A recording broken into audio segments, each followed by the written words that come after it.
네, 여러분 혹시 이 작품이 뭔지 아시나요? 미술 시간의 기억을 한번 떠올려 보시죠. 네, 이건 세계적인 예술가 빈센트 반 고흐의 작품들이라고 합니다. 한번 자세히 들여다볼까요? 작품에서 혹시 어떤 게 느껴지시나요? 아름다움도 느껴지지만 선이 굉장히 굵고 불규칙적이고 거칠게 느껴지지 않으신가요? 실제로 많은 전문가들은요, 고흐의 이때 당시 작품을 보면서 이 사람은 매우 감정적이고 예민하고 불안하고 외로운 삶을 살았겠다라고 평가한다고 합니다. 고흐의 그런 감정들이 본인의 작품에 담겨진 것이죠. 이렇게 무언가를 만들어내는 사람은요, 작품 속에 나도 모르게 자신의 마음을 담게 됩니다. 화가가 그림만 그려도 이렇게 자신의 마음이 담기게 되는데, 세상을 창조하신 하늘 부모님의 마음은 얼마나 담겨 있을까요? 당연하게도 이 세상 속에는 하늘 부모님의 마음이 담겨 있을 수밖에 없습니다. 우리는요, 오늘 그 흔적을 찾기 위해서 하늘 부모님의 지문을 찾아보려고 합니다. 특히 하늘 부모님께서 우리 민족을, 한민족을 바라보시며 어떠한 마음을 가지셨는지 하나하나 살펴보도록 하겠습니다. 네, 과거로 한번 돌아가 볼까요? 우리 민족은 오래전부터 하늘을 바라볼 때 그저 단순한 자연으로 바라보지 않았습니다. 하늘을 우러러 보면서요, 그 안에서 질서를 발견하고 삶의 방향을 찾고자 했습니다.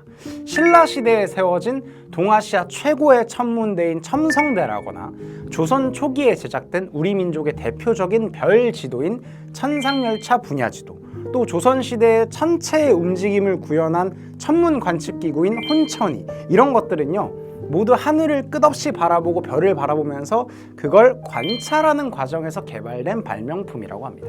왜 우리 선조들은 그토록 하늘을 계속 바라봤을까요? 당시에 농사를 지으면서 살았던 한민족에게 이 하늘이란 시간을 알려주는 기준 같은 것이었다고 합니다.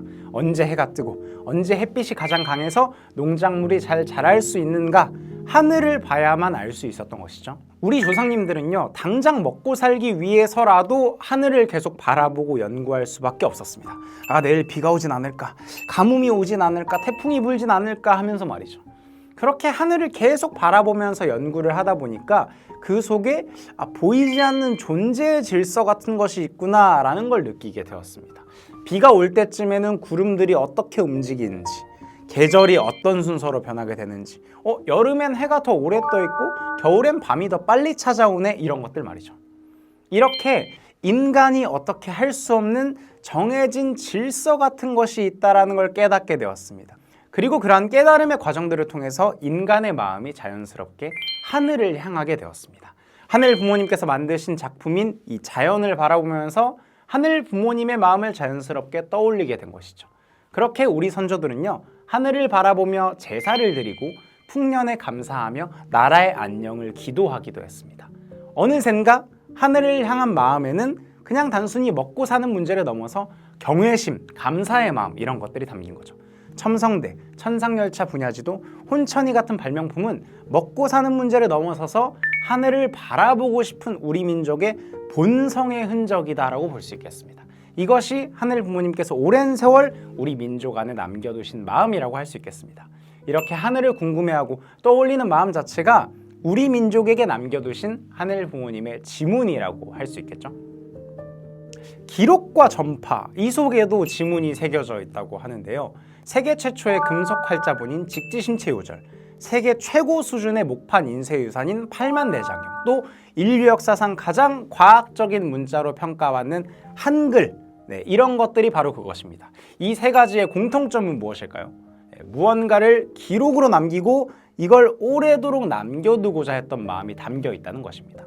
직지심체 요절은 세계 최초의 금속 활자로서 기록을 더 빠르고 널리 전할 수 있는 혁신의 상징으로 평가받고요. 팔만대장경은 8만 장이 넘는 목판에 수천만 개의 글자를 새기면서도 엄청난 정확성을 유지하고 있어서 그 가치가 엄청납니다. 특히 수많은 전쟁 혼란 속에서도 이것만큼은 남기고자 했던 조상님들의 정성이 담긴 유산입니다.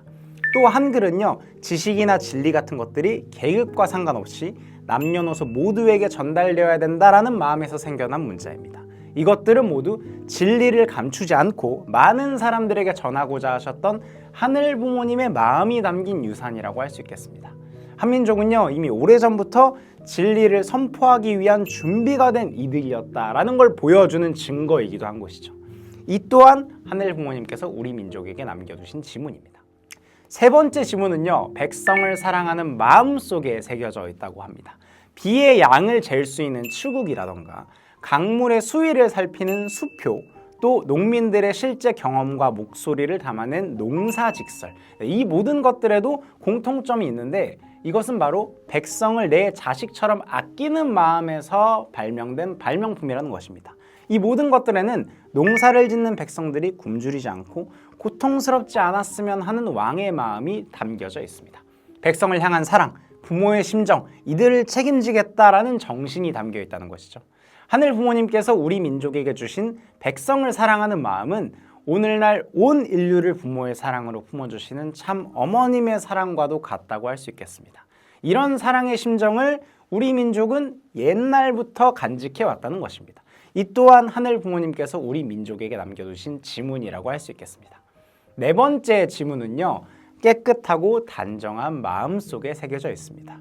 여기 보이는 것들은 대표적인 도자기 작품인 청자와 백자인데요. 고려시대의 청자는 깊고 맑은 청록빛을 띠고요, 조선시대의 백자는 깨끗하고 절제된 흰빛을 띱니다. 왜 이런 색을 선택했을까요? 단순히 예뻐서가 아닙니다. 우리 민족이 오랜 세월 품어온 정결함, 순수함, 이런 것들이 이곳에 담겨 있는 것입니다. 한민족은요, 예로부터 화려함보다는 맑음, 이걸 아름다움으로 여겼습니다. 마음이 깨끗하고 정결한 것이 귀하다고 여겼던 영적인 감수성이 자연스럽게 있어 왔던 것입니다. 이 또한 하늘 부모님께서 한민족에게 남겨두신 지문입니다. 정결함을 사모하는 마음, 순수함을 귀하게 여기는 마음을 준비하셨기 때문에 오늘날 타락한 세상을 정화하시고 참된 사랑의 길을 열어주실 독생녀 참 어머님을 맞이할 수 있었던 것이죠.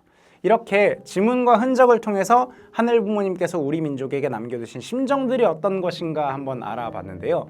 이 모든 지문들이 단 한 곳, 참 어머님을 가리키고 있습니다. 이 좁은 한반도에서 발견된 엄청난 발명품들이나 유산들은요, 우연의 결과도 또 조상들의 손재주만으로도 탄생된 것이 아닌 것 같습니다. 그것은요, 이 땅에 오실 독생녀 참 어머님을 위해서 오랜 세월 동안 하늘이 준비해 오신 심정과 사랑의 결과물인 것 같습니다. 그리고 그런 기나긴 역사, 사랑의 결과물이 바로 지금 여기 있는 우리들입니다.